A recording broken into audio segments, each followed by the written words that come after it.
करता हूं। बहुत तकरीर नहीं करनी है, बस इतना कहना है कि नहीं, ऐसा नहीं होगा, कभी ऐसा नहीं होगा, कभी ईमान का कुरान का सौदा नहीं होगा, नहीं होगा। बिहार वालों बताना, दिल्ली तक अपनी आवाज पहुंचाना कि नहीं, ऐसा नहीं होगा, कभी ऐसा नहीं होगा, कभी ईमान का कुरान का सौदा नहीं होगा। हमें कत्ल कर दो शौक से मंजूर है, लेकिन शरीयत के किसी मुद्दे पे समझौता नहीं होगा। एक आखिरी बात आपसे कह रहा हूं साथियों,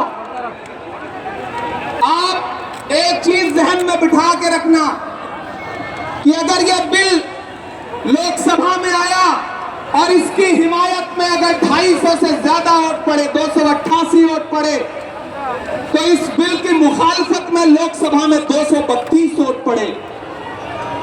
लोकसभा में मुसलमान सांसद सिर्फ 24 हैं, तो 200 से ज्यादा इस देश के हिंदू भाई, दलित भाई, सिख भाई, ईसाई भाई जो मेंबर ऑफ पार्लियामेंट हैं, वो लोकसभा में रात के 3:30 बजे तक इस बिल के खिलाफ वोट कर रहे थे और आपसे कह रहे थे कि हम आपके साथ खड़े हैं।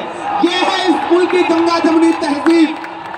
यह जो लहराता हुआ तिरंगा है, इस तिरंगे में जो आपका रंग है और जो उसके ऊपर अमन का रंग है, भाईचारे का रंग है, उसके ऊपर भी जो रंग है, ये तीनों रंग मिलके कह रहे हैं कि ये मुल्क नरेंद्र मोदी जी की जागीर नहीं है, ये मुल्क हिंदुस्तान के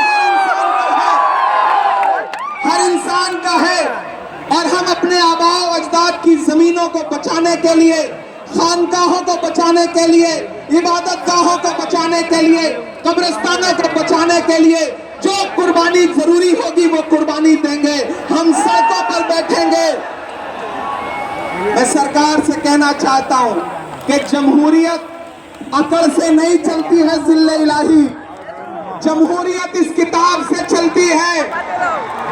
यह जो संविधान है जिसे डॉक्टर बाबा साहब अम्बेडकर ने अपने खून पसीने से लिखा था, इस किताब से मुल्क चलेगा, किसी की अकड़ और जिद से नहीं चलेगा। नरेंद्र मोदी जी, आपको यह समझना पड़ेगा कि आप हमारी हिमायत में जो बिल लेके आए हैं, हमें पता है वो हमारी हिमायत नहीं बल्कि हमें बर्बादी का सामान लेकर के आए हैं। आपकी साजिश हम समझते हैं, आपकी मंशा हम समझते हैं और हम इस बिल के खिलाफ खड़े हैं।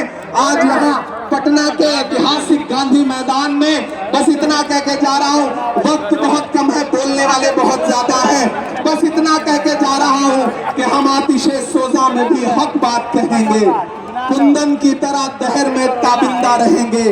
तारीख बताती है कि हर दौरे सितम में हम जिंदा थे, हम जिंदा हैं, हम जिंदा